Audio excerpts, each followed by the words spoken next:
teatrda täze bir eser goýup, dürli atlamalar pikir döräpdi. Yegen ene hakda rowaýat aýdyp gynaşy wakany görüpdi.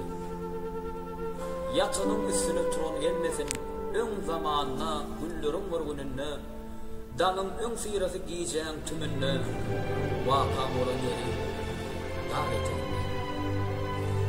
Aýarlygyş bir tepe owasyny duýdansy ilerden ýagy dökülen gapyrlykda millet azamly şuwan aýal evtat gaçyp şekilde.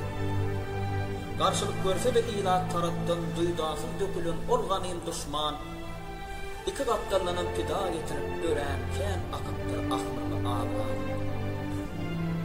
Garpyşykda ýan ýollaşyp ýetirip syýryp bardan ýaşa dolan garaby, pürsäp öýgirip bilmän näçegin bire baglap nädik zenan ýüregi, baş açyp ayak yanan bir gelin gelmeýänçe çağasyn alyp bujaga üstü boşan ata atlanyp tepen başym bolsun ene saňa sadaga. Kowu yeterden ol çıkan soň daşa eli bilen gagyp doňan çägäni üşetmeşek bolup goma gömülüp bagryna berk basyp saklan çağany. Yarım bunu şeýdip gumda geçen soň minip baran aty danadan boşap gitmän kişiler durmuş daşyň aranyp hara isläp haýkyrýarmyş gum peşe.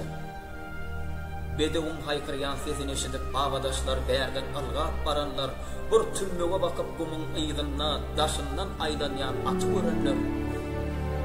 Gumdan çykyp duran dawany görüp aýryp dogan elmek üstünden çäge altarsalar çoğup durup aýagyny ýegrip uçakda uylanmış ýaşyzyň sağa oýunun sağany alyp baksalar çägäniň astynda ýaslanyp selin bolup taş yerip dem düýsüz ýatan balasyn emdirip ölen ýaş gelin.